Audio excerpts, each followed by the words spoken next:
Hello friends, இன்றைக்கி நம்ம சேனலில் என்ன வீடியோ பார்க்க போகிறோன்னா, ஒரு சிம்பிளான மட்டன் குழம்பு எப்படி செய்கிறது அப்படிங்கிறத தான் பார்க்க போகிறோம். அதுக்கு நான் 400 கிராம் மட்டன் வந்து நல்லா க்ளீன் பண்ணி எடுத்து வச்சுருக்கேன். ஒரு பெரிய சைஸ் வெங்காயத்தில் வந்து ஒரு 3 வெங்காயம் வந்து எடுத்திருக்கேன். இப்போ இது எப்படி செய்கிறது வந்து பார்த்துடலாம் வாங்க. இப்போ குக்கர் வந்து அடுப்பில் வச்சுருக்கேன். குக்கர் வந்து ஹீட் ஆகிடுச்சு. இப்போ நான் எண்ணெய் வந்து ஊற்றிக்கிறேன். எண்ணெய் ஹீட் ஆனதுக்கப்புறம் மற்ற இதை வந்து சேர்த்துக்கலாம். இப்போ எண்ணெய் வந்து ஹீட் ஆகிடுச்சு. இப்போ பட்டை, கிராம்பு, ஏலக்காய், அன்னாச்சி பூ இதெல்லாம் சேர்த்துக்கிறேன். இது வெடித்ததுக்கப்புறமா நம்ம கட் பண்ணி வச்சுருந்த வெங்காயத்தை வந்து சேர்த்துடலாம். இப்போ கட் பண்ணி வச்சுருந்த வெங்காயத்தை சேர்த்துக்கிறேன். வெங்காயத்தை சேர்த்து நல்லா வதக்கி விட்றலாம். வெங்காயம் நல்லா வதங்கட்டும், அது வரைக்கும் நம்ம வெயிட் பண்ணலாம்.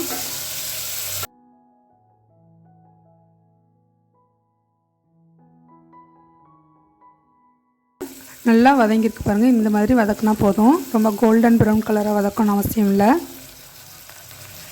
இப்போ வெங்காயம் வந்து வதங்கிடுச்சு. இப்போ நான் 1 டேபிள் ஸ்பூன் அளவுக்கு இஞ்சி பூண்டு சேர்த்துக்கிறேன். இஞ்சி பூண்டோட பச்சை ஸ்மெல்லு போகிற வரைக்கும் இதை எண்ணெயில் வந்து நம்ம வதக்கிடலாம்.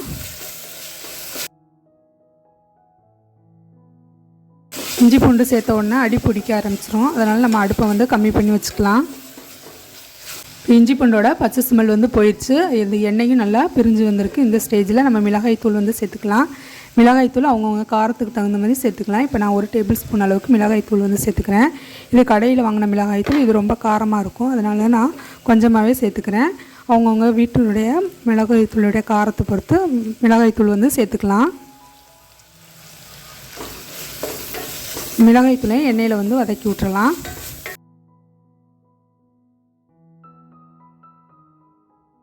மிளகாய் தூளை எண்ணெயில் வந்து வதக்கியாச்சு. எண்ணெயும் நல்லா பிரிஞ்சு வந்திருக்கு. இந்த ஸ்டேஜில் கட் பண்ணி வச்சுருந்த தக்காளி சேர்த்துக்கிறேன்.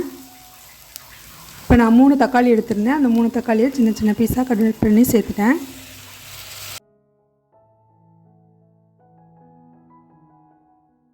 தக்காளி சேர்த்துட்டு உடனே நம்ம உப்பு சேர்த்து வதக்கும்போது சீக்கிரமாக வதங்கிடும். நான் இந்த ஸ்டேஜில் உப்பு வந்து சேர்த்துக்கிறேன் குழம்புக்கு தேவையான அளவுக்கு.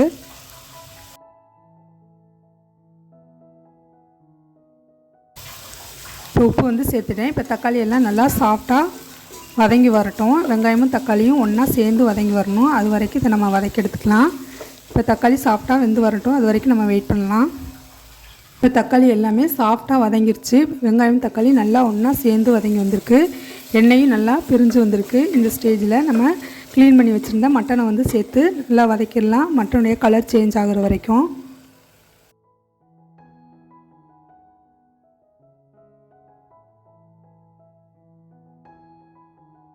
மட்டனுடைய கலர் சேஞ்ச் ஆனதுக்கப்புறமா நம்ம மசாலா வந்து சேர்த்துக்கலாம். கறி மசாலா எப்படி அரைக்கிறதுன்னு என்னுடைய சேனல்லே வீடியோ இருக்குது, அதை செக் பண்ணி பாருங்கள்.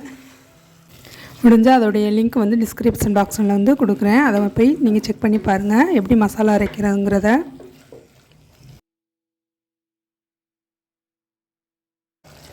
மட்டன் வந்து ஒரு 5 மினிட்ஸ் வந்து வதக்கி விட்டாச்சு. கலர் நல்லா சேஞ்ச் ஆகி வந்திருக்கு.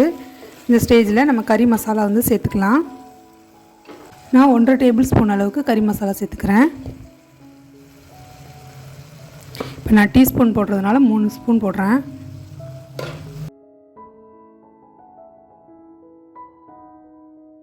இப்போ கறி மசாலாவை நல்லா கறி கூட மிக்ஸ் பண்ணி விட்டுறலாம்.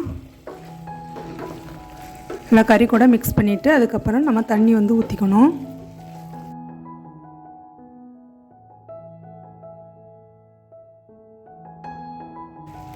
இப்போ மசாலாவை கறி கூட நல்லா மிக்ஸ் பண்ணியாச்சு. இப்போ நான் தண்ணி வந்து சேர்த்துக்கிறேன்.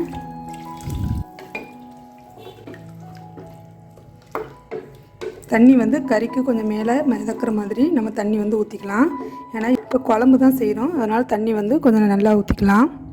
இப்போ கிரேவி செய்ய போகிறோம்னா தண்ணி வந்து அந்த மட்டன் முங்குற அளவுக்கு மட்டும் தண்ணி ஊற்றினா போதும்.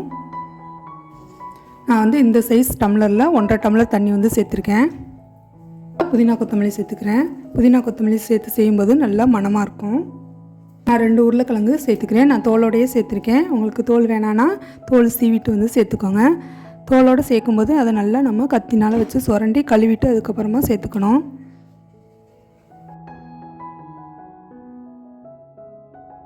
குக்கர் மூடி வந்து போட்டுடலாம். மட்டன் வேகிற வரைக்கும் நம்ம விசில் வந்து வச்சுக்கலாம், அவங்கவுங்க குக்கரை பொறுத்து.